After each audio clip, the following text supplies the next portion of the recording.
Hey everyone, Bethany here. Thanks for checking out this video and my YouTube channel. We are doing daily love and relationship readings. Today is July 2nd, but even if you're finding this video after that and it resonates for you, it's still relevant. So just because it's dated doesn't mean that it's only relevant for that date. Remember that. So energy is fluid and, time exists all at one time, past, present, future.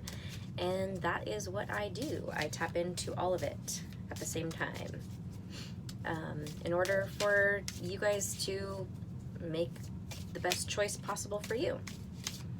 The Page of Wands. So this came up in yesterday's reading. Let's get a couple more. So the Page of Wands, pages are about ideas, messages, and then the Ace of Swords. Okay. Non-action. So it's like before you take action. That's what the page represents. And it's a wand. So it's fire energy, passion, creativity, magnetism, but just creation. So thinking about what you want to create. And then the Ace of Swords would be about, so aces are, so here's the Page of Wands. And you'll see he's like looking up into the sky. It's like ideas forming. Some type of creative endeavor maybe. Again, I want to say that we're doing love and relationships, but it can also represent, like, whatever situation I pick up on can also represent like your relationship with yourself and how you love yourself. It can represent, obviously a romantic partner. And then it can also represent something that you are creating, like a career, a business, a job, anything that you're passionate about. That is that it can also represent that. So it isn't limited to only romantic. Then we have the Ace of Swords, which is, aces are about gifts, or opportunities. To me, this card is about like clarity and truth. So getting clarity on the one idea or the one direction. So swords are air. It represents the element of air, which is logic, communication, our thoughts. So this idea, I feel like the idea that's been forming is like there's finally clarity. So you see how he's got one wand and then there's one sword. So I feel like maybe there were perhaps lots of options or lots of ideas, whether that's like partners, you had a lot of options, a lot of ideas. You're finally like choosing just the one, going in the direction of just one. Maybe you haven't been ready to settle down yet, and now you actually feel like you can be with just one person, or you've had so many opportunities or options when it comes to career and like which way you can go and what you want to create, and you were having trouble choosing before, and now you have that clarity, that direction. And again, this can be about like cutting out things you don't need or that don't serve you, so that, and just picking up the one sword. So it's about letting everything else fall away and just choosing that one idea, that one direction, that one thought, or that one person. Or even if there's not any particular person in your life that you're choosing, it's like you deciding, okay, I'm ready to be with one person. I'm ready to have a committed relationship, that kind of thing. And just putting that intention out there, since there's not really any action here happening, putting that intention of just like, your energy is in alignment with that now. So let's see what else for the third card. And the Six of Cups.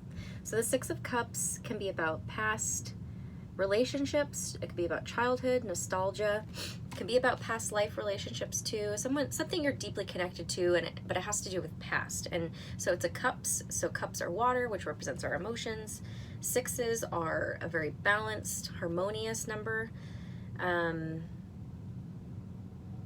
So maybe it's like returning, maybe the idea or maybe the person's coming back from the past. Maybe you knew this person when you were a child. If it's not in this life, maybe it's another lifetime. Like maybe you guys lived other lives together, and you're going to be like, that's the direction you're going. Or maybe you're choosing a direction that feels like brings out that childlike wonder quality in you, or maybe an idea you had as a child or when you were younger that didn't really pan out, or it was like when people ask, what do you want to do when you grow up, and you had this idea and you would always talk about it. Maybe that's what it is. You know, could be that if you're thinking like career. And then we have the Seven of Cups and the Page of Pentacles. So another page. And then the Seven of Cups comes right after the Six of Cups. So the Seven of Cups is about options, having a lot of different options. Could be about daydreaming also. Because you'll see how he's like looking it up everything in the clouds, and the stuff that's coming out is kind of like, I'm hearing magical and mystical. So maybe it's tapping into your magic and realizing that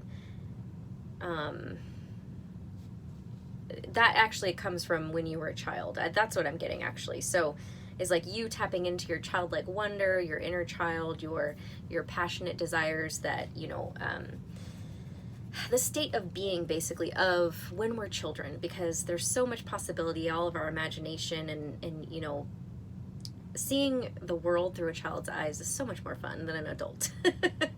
And so I feel like that's basically, it's just like the energy of that. Could also represent a person. Like I said, take any of these scenarios that resonate for you. I'm picking up on lots of different, or it could be many different things.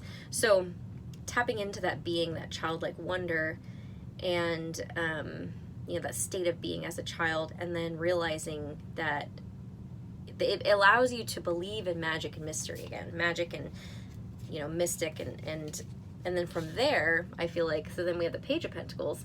It's like actually seeing how you can form it into real life. So how do you make your imagination, your ideas, your creative ideas, how do you get it to translate into the physical world?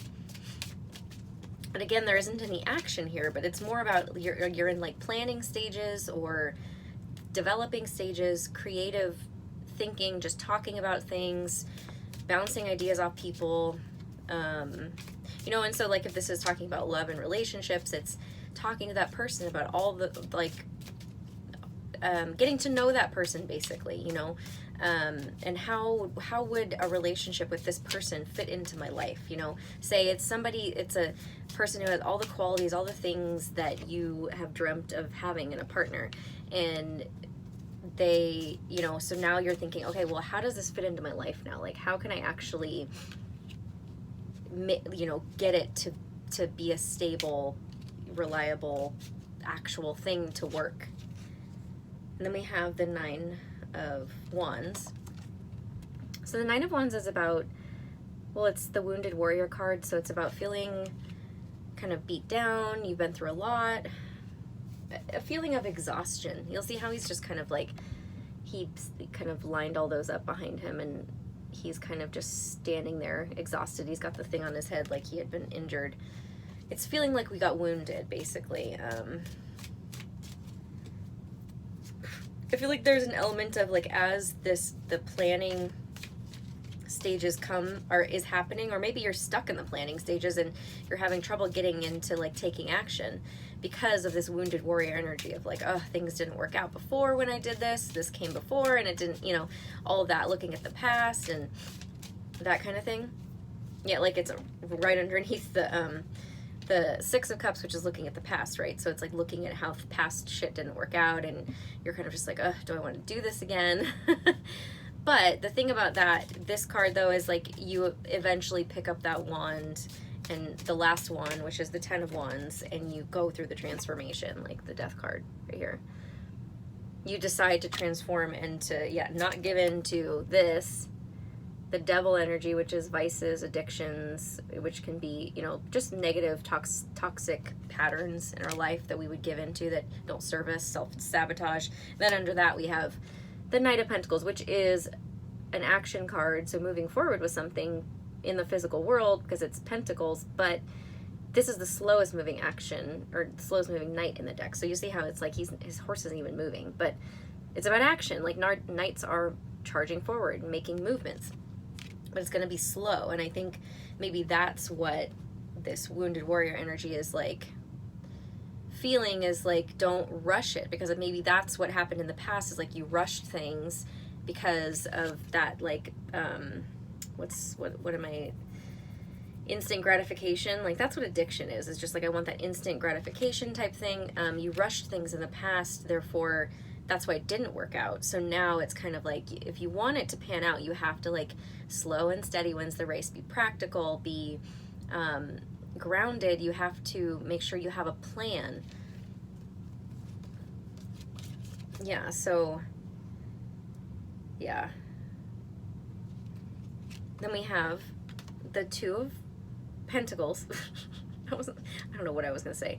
The Two of Pentacles, which is about juggling and balance and trying to keep everything balanced. And then we have the King of Pentacles. He was upside down, but I don't feel like he wants to stay that way. Maybe there's just like, maybe this is okay. So the reason, what I was just saying was the reason it came out upside down along with the Queen of Swords is like, it didn't work out with somebody in the past, like, and therefore, like, this is, this you energy, the person who's watching this, like, I had to cut shit out, or I'm kind of cold and harsh and guarded because something didn't work out in the past with somebody else. I feel like that a relationship type thing could be, Capricorn, Taurus, Virgo, which is Earth.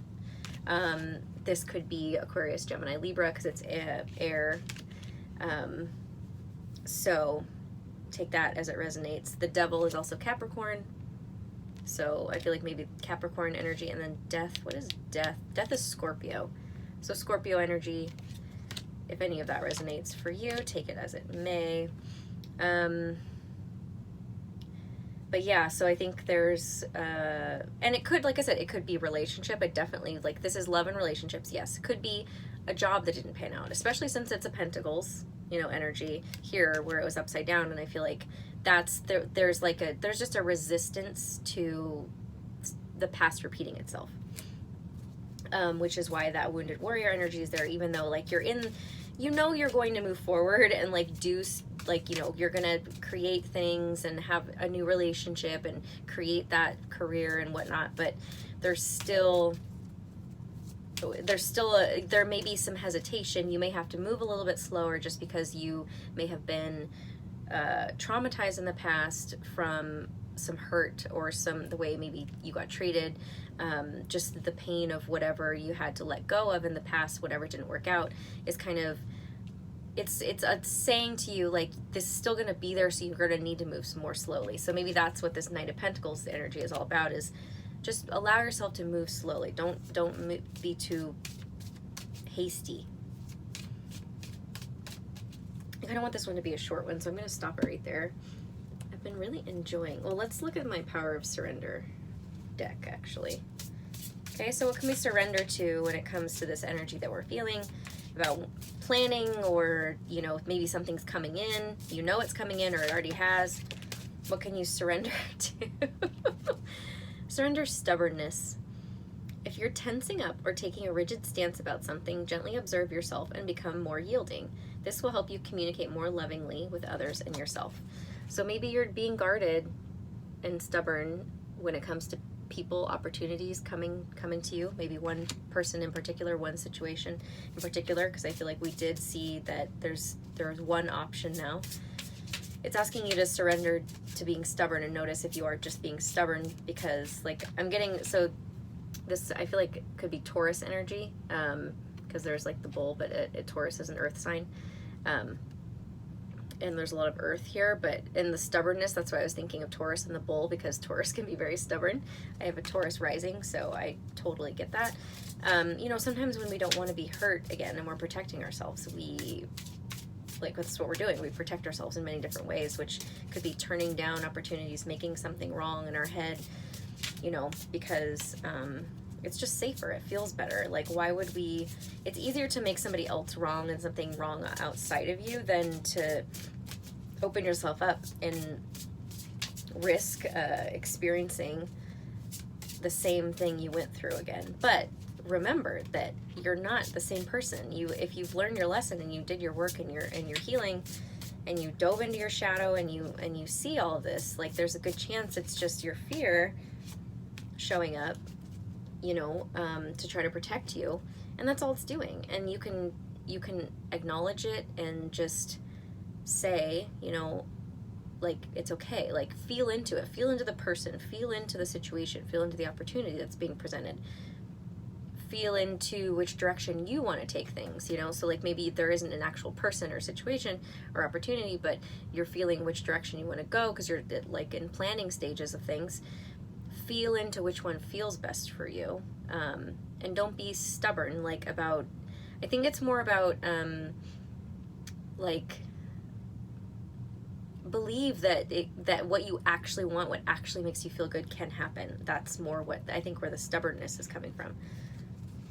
Surrender your fear of change and surrender outdated beliefs about yourself. Yeah, this is all past ways that maybe you thought like you didn't deserve it, you weren't worthy of this, but you've been doing so much self-love and self-care, and you really love yourself. You're now calling in, or you've called in a great person who's going to love and appreciate you the same.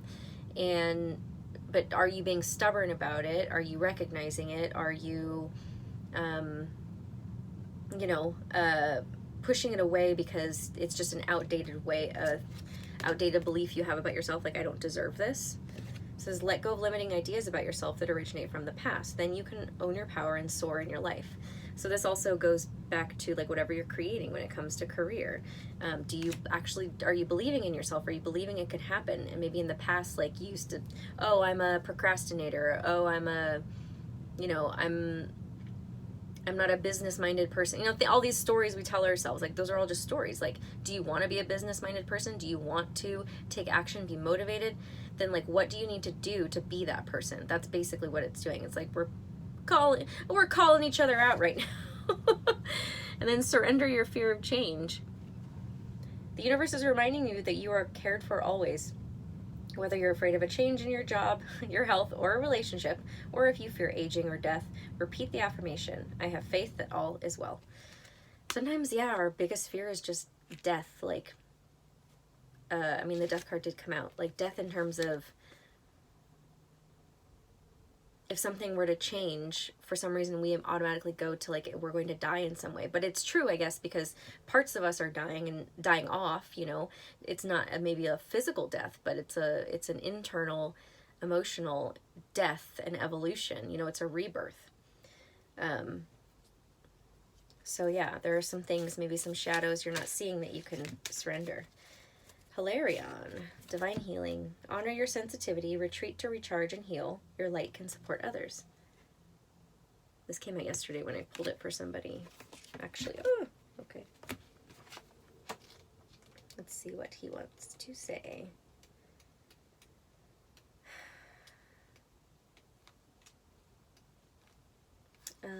The world can seem overwhelming to you, and it's okay to retreat to a safe space every now and then to cleanse and recharge your energy.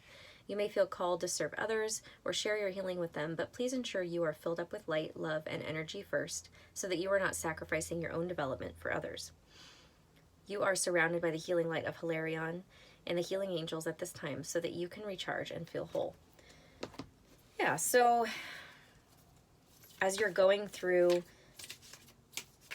the changes, because, you know, as things change, as our life starts to shift on the outside, we're also healing. You know, we're closing up chapters from the past, and it's okay to choose to be alone. It's okay to take that time to plan, you know, like, be in that space of just, like, letting the ideas inspire you. That's also, like, and resting and recharging is also a necessary and important phase of manifesting and of actually creating something in the world. So maybe there's some outdated beliefs about if I'm resting, if I'm not doing anything, if I'm healing, and which looks like me just kind of recharging, I'm not getting anything done, or it's not productive. You know, maybe there's that belief. I feel like that's coming up, and not being afraid to change and shift and say no, actually, and empower that resting is okay right now, and healing, and it's supporting me in my growth, and when I feel the energy is right to move forward and take action, then I will, as long as you do.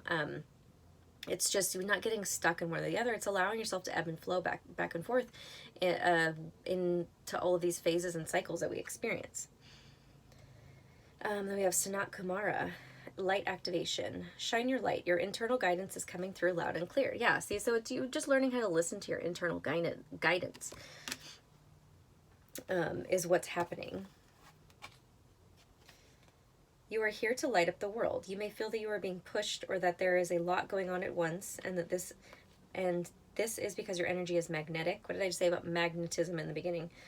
To others, and they want it in their life. Take the time to listen to your inner voice. Remember the cosmic light of heaven and draw it into you. That is all you need to do to inspire the world. So what I just got when I was reading that was like because I was talking earlier about which direction are you being pulled to, like which one feels the best. That's you being drawn to, or you drawing to you, your ideal person, your ideal audience, clients, business partner, whatever it is you're wanting to create. That's what I believe that message is about, is like realize that you're magnetic and you're pulling in that. So what are you focusing on? Make sure you're getting really clear and specific and being intentional about what it is that you want in a partner, romantic or a business partner, whatever, your clients. You want it to fit you so that you know you're supporting the right people, because if you get it, that means it's showing that you're in alignment. And once those people start showing up, you'll realize it and you'll feel it. I always want to do short readings. They end up being so much longer. So that's the advice for today. I'm going to pull a crystal, see which crystal can support us in this. Anyways, yeah, I was like, I always want to do like short readings, and then they end up being almost half hour. It's like 21 minutes right now, so. Okay. Which crystal can support us in, I think it's in like being still and listening and feeling for calling in the right, not like right, but like whoever is in alignment with our energy and where we're going in our life, whether that's whatever type of relationship you're focusing on. I've already named all of them they could be. So come on, just one, please.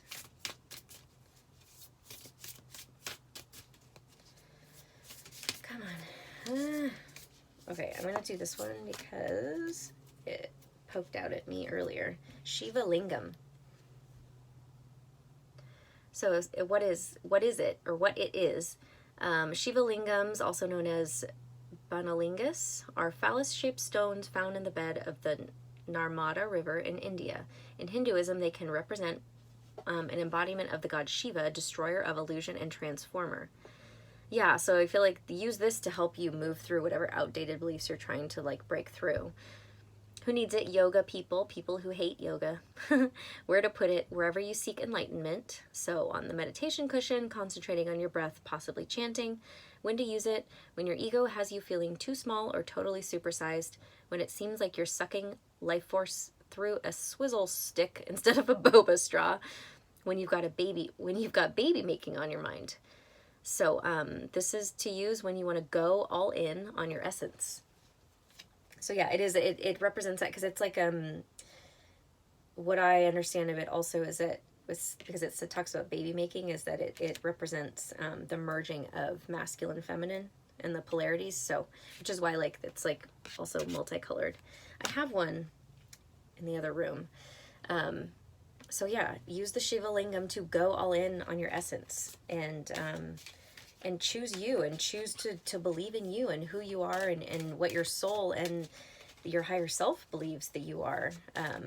Stop giving into these like addictive, toxic beliefs and stories about yourself and maybe who you were. Maybe you made mistakes in the past and that's who you were, but you've healed and it's time to move on. So use the Shiva Lingam to just shine your light so that the people who are supposed to be in your life can find you. All right, so these are my archetype cards by Carolyn Miss. We're going to see which archetype is lurking right now. And there's a shadow and a light attribute to these, which I love. So there's always both, right? There's always two sides of a coin. So let's see, give us some more insight into, and again, these archetypes are just like energies, and we realize that sometimes we identify so deeply with them that and like I think this is going to be like probably your past maybe energy you used to identify with. That's what I'm feeling, actually. I really feel like that's one of the biggest messages here is surrender outdated beliefs about yourself, using the Shiva Lingam to help you with that. And let's see which archetype it is, because like we can identify with certain energies that aren't actually who we are, but maybe we've just gotten tricked into believing that's who we are. Maybe somebody told us that's who we are. We saw, we experienced something being modeled to us, and we thought that's who a man or a woman is, or whatever, a mom or a dad. You guys get what I'm trying to say, right? Okay, let's get one card, please. These are huge. These cards are huge, and my hands are so small. All right, so there's 2 there, I believe. Let's see what's come out. Hero and heroine, and child and wounded. So definitely some child healing, like with the past. Yeah, so I mean that makes sense. Okay, so and they're both orange. So sacral chakra. All right, for the hero and heroine, the light attribute says passion for a journey of personal empowerment. The shadow attribute is escapism and a false sense of heroism. So this could be playing out right now in both. You could oscillate back and forth between the light and the shadow attribute. I mean, they're both there, right? So are you giving in to the light or the shadow, basically? And maybe this is developed as a child. Like, I know this is a codependent pattern to like be the hero, be the savior of somebody. So maybe that's what it's pointing to. So child wounded says the light attributes are awakens compassion and desire to serve other wounded children, opens the learning path of forgiveness. And the shadow attributes are blames all dysfunctional relationships on childhood wounds, resists moving on through forgiveness. So forgiveness is standing out to me in terms of what's happening here. Maybe we were coming from a place of trying to save somebody in a relationship before, in a business partnership or whatever, a job. Just codependency, and it didn't work out, and we're having trouble forgiving, like we're blaming the other person. Like that's a very codependent thing to do, is to project and to blame. So it's asking you to step into, so what I really feel is like, so these energies are present within us and within you if you're resonating with this, and it's saying it's time to stop giving into the shadow aspects of it and lean more towards the light attributes.